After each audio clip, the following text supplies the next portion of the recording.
E aí, gente, tudo bem com vocês? Como vocês estão? Espero que estejam bem. Vamos lá, ó. Começando uma parte nova frente à nossa, nós vamos trabalhar as teorias dos gases, teoria cinética dos gases e da pressão atmosférica. Gente, professor, para que estudar especificamente gases? Se a gente olhar na nossa natureza, no nosso universo, no nosso mundo, o que mais tem é gás, tá, gente? O estado físico mais comum que tem é o estado gasoso. Sem contar que o estado gasoso, ele ocupa todo o espaço do ambiente. Então, em qualquer lugar que você vá, vai ter o gás. Por isso que é tão importante estudar os gases.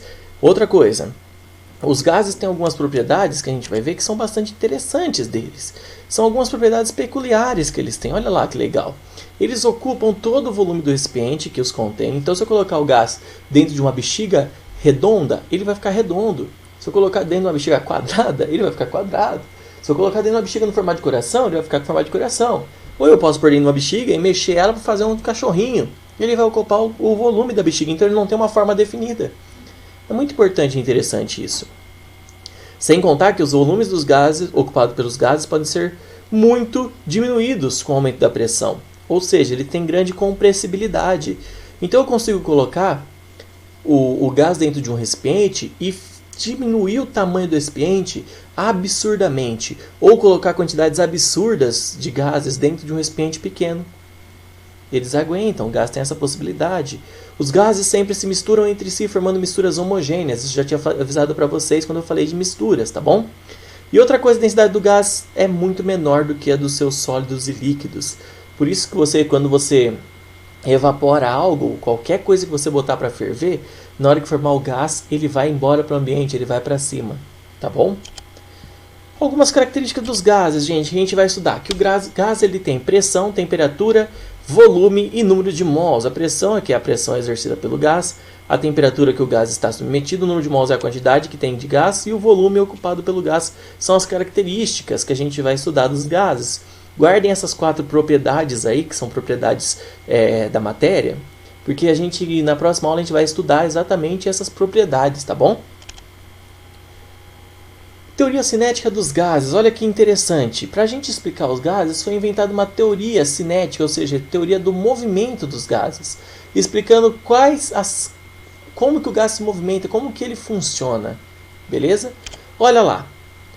Moléculas gasosas são muito menores do que as distâncias entre elas. Isto é, as partículas estão muito afastadas umas das outras. Uma analogia aqui que tem seriam as estrelas, que são muito menores do que as distâncias entre uma estrela e a outra. Então é mais ou menos essa a ideia das moléculas. Elas são pequenininhas em relação à distância de uma molécula para outra. Isso faz com que ela tenha um movimento livre, o que ela tenha uma possibilidade de compressão. Tudo isso. A segunda teoria da cinética dos gases nos diz que partículas gasosas movimentam-se constantemente e de modo caótico, ocupando toda a capacidade do recipiente. Então nós temos aqui um sólido que ocupa só um pedacinho do recipiente, o líquido, que tem um volume definido aqui dentro, né? Uma forma indefinida, mas o volume é definido, você consegue ver onde está o líquido. Agora o gás não. O gás ele vai se movimentar de maneira tão caótica ali dentro que ele vai para todos os sentidos, ocupando todo o espaço. Por isso que gases tóxicos, por exemplo, pequenas quantidades de gases tóxicos podem matar uma pessoa que esteja longe daquele lugar. Porque o gás, como ele vai se movimentar de maneira caótica, ele vai se movimentar pelo ambiente inteiro. Terceira teoria, parte da teoria cinética. A velocidade média das partículas gasosas aumenta com a temperatura. Então, quanto maior for a temperatura, mais rápida será as partículas. Maior será a velocidade das partículas. Importantíssimo saber disso, tá bom? Muito importante saber disso.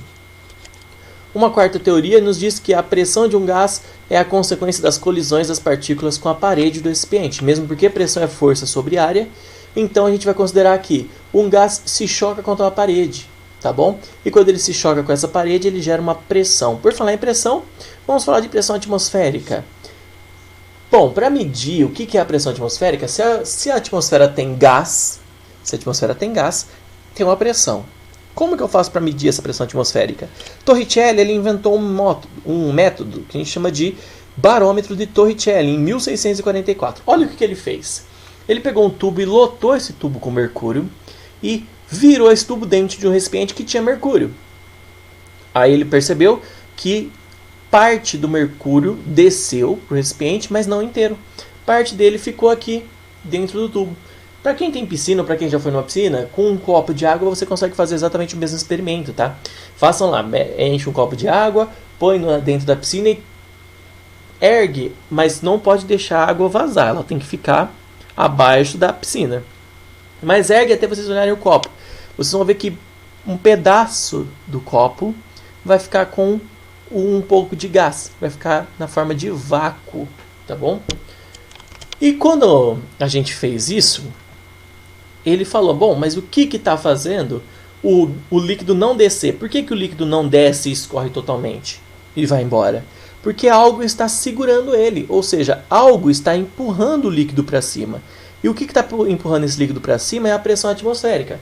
Enquanto a coluna quer descer pela setinha preta, a pressão atmosférica tenta empurrar o líquido para dentro, tá bom? E essa pressão atmosférica, aí depois que o Torricelli fez isso, ele fez a sua explicação, exatamente isso que eu estou falando para vocês, ele mediu a dimensão da coluna, o tamanho da coluna. E ele medindo aqui deu 760 milímetros. Por isso que ele falou que a pressão atmosférica equivale a 760 milímetros de mercúrio. E aí ele chamou essa pressão de pressão atmosférica, ou seja, uma atmosfera equivale a 760 milímetros de mercúrio. Tudo bem, gente? A parte da teoria cinética é só isso, e pressão atmosférica também. É tudo bem tranquilo. Vamos para as afirmações agora para o exercício 1. Assinale verdadeiro ou falso das seguintes afirmações sobre o estado gasoso. Primeiro, aumentando-se a temperatura do sistema gasoso, a velocidade média diminui. Falso. A velocidade aumenta com o aumento da temperatura. Segundo, a pressão exercida por um gás é o resultado das colisões das moléculas contra as paredes do recipiente. Verdadeiro.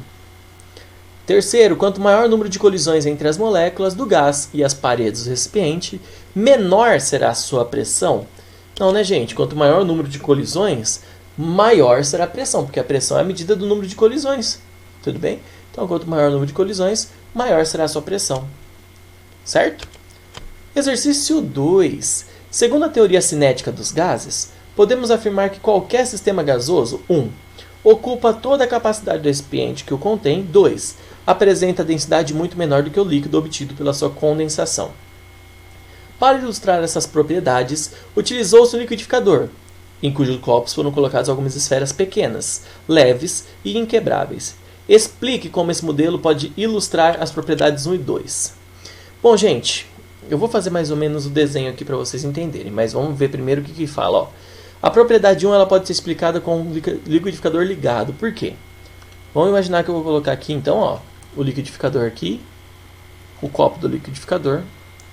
Eu vou tampar ele, então aqui em cima eu vou colocar a tampa dele. Tá bom? Lacrando aqui em cima o meu liquidificador. E aqui dentro vai ter várias bolinhas. Quando eu ligar o liquidificador, o que essas bolinhas vão fazer, gente? Como as bolinhas não quebram, elas vão se movimentar por todo o recipiente do liquidificador. Tudo bem? Isso explica que ele ocupa toda a capacidade do recipiente. Eu peço que vocês desenhem mais ou menos também isso daqui, tá? Um potinho com as bolinhas indicando o liquidificador. Tá bom? Olha lá, então, em consequência, movimentam-se caoticamente, que é ocorrendo colisões entre as esferas dessas com as paredes do recipiente. Desse modo, ocorre a ocupação de todo o recipiente. É o que acontece. É bem simples de imaginar, né, gente? Se a gente colocar no liquidificador, vai se mover, as bolinhas vão se mover com tão alta velocidade, tão caoticamente, que vai parecer que elas estão ocupando todo o recipiente. A gente não consegue manter as bolinhas aqui embaixo. E a propriedade 2 significa que se eu desligar o liquidificador, ele fala aqui, a densidade menor do que a do líquido obtido. Se eu desligar o liquidificador, o volume que vai ser ocupado é muito menor. Por quê? Na hora que eu desligo o liquidificador, o que vai acontecer? As bolinhas vão se posicionar e vão se colocar somente no fundo do recipiente. Tudo bem?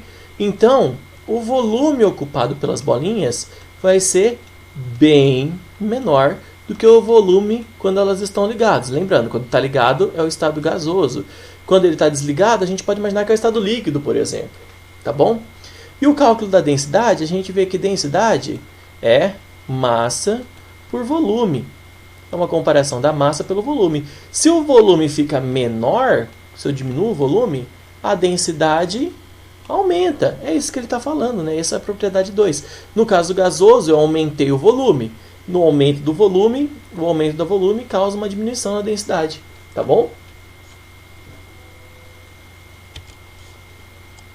Exercício 3. A atmosfera do planeta é uma camada de ar muito grande que exerce uma pressão, força sobre área, sobre todos os corpos da superfície da Terra, chamada pressão atmosférica. O italiano Evangelista Torricelli, em 1608 até 1647, usou um tubo de vidro de cerca de 1 metro de comprimento, cheio de mercúrio, para construir um dispositivo que demonstrou que, ao nível do mar, a pressão atmosférica equivale à pressão, força sobre área exercida por uma coluna de 760 milímetros de mercúrio. A invenção de Torricelli é denominada barômetro. Bar significa peso, metro significa medida, medida do peso. Assinale verdadeiro ou falso. Se a experiência de Torricelli fosse realizada no cume de uma montanha muito alta, a altura da coluna do mercúrio será maior do que a do nível do mar. Gente, vamos pensar. Quanto mais alto estiver, presta atenção nessa informação e copiem essa informação em algum lugar do caderno da apostila de vocês, tá bom? Quanto mais alto estiver, menor será a sua pressão. Tudo bem?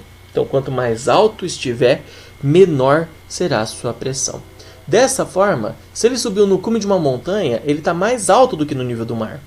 Então, a sua pressão vai ser menor. Consequentemente, vai ser menor do que 760 milímetros de mercúrio. Tá bom? Então, é falsa. Segundo, se a experiência de Torricelli foi realizada ao nível do mar, porém com água, cuja densidade é cerca de 13,6 vezes menor do que a do mercúrio. A altura da coluna da água será aproximadamente igual a 10,3 metros. Então, gente, se a densidade é cerca de 13,6 vezes menor, quanto menor a densidade, maior será o volume, certo? E se vocês fizerem, então, 13,6 vezes menor, vai ser 13,6 maior do que 760 milímetros de mercúrio. Então, é só vocês pegarem 760 milímetros de mercúrio, fazer 13 vezes 13,6 vai chegar a mais ou menos 10,3 metros, verdadeira. 3. Barômetros como o do Torricelli permitem que, através da medida da pressão atmosférica, determinar a altitude de um lugar. Verdade, né, gente? Porque eu sei que no nível do mar é 760 milímetros de mercúrio e quanto mais alto estiver, vai diminuindo essa pressão. Tá bom? Então ela é muito usada também, não só para isso, mas também para medir a altitude do ambiente. Uma outra maneira que ela pode ser utilizada também é para previsão do tempo, tá bom? Por quê? Porque em dias que estejam com muito sol, nós temos maior pressão. Um dia que tenha um dia chuvoso, tem uma pressão menor. Também dá para fazer a previsão do tempo, tá bom? 4. Considere o seguinte experimento. Coloque-se 100 ml de água em uma lata de 1 litro com abertura nas faces superior. Aquece-se até a ebulição de água. A figura 1. Após um minuto da ebulição, a lata é hermeticamente vedada, então eu tampo a lata e o aquecimento interrompido. Durante o resfriamento causado por 1 litro de água fria jogada na lata, ocorre a contração brusca. Por quê? Bom, gente, vamos entender aqui, ó. Se eu aquecer aqui dentro a água que estava aqui dentro, ela ficou gasosa e ela ocupou todo o recipiente. Eu fechei, beleza, até aí não tem problema nenhum. Mas na hora que eu resfrio, qual é a tendência quando eu resfrio? A tendência é que as moléculas que estavam se movimentando de maneira caótica, elas diminuam essa movimentação caótica, tá bom? E essa diminuição da movimentação caótica faz com que o volume diminua. E como não tem para onde ir, como essa lata ela tem a possibilidade de deformar, ela vai ser deformada. É isso que eu estou explicando aqui, tá? Então, a ebulição prolongada preenche uma grande porcentagem da lata com a molécula de água gasosa. O seu esfriamento brusco provoca uma condensação importante da água gasosa, de modo que a pressão interna cai repentinamente.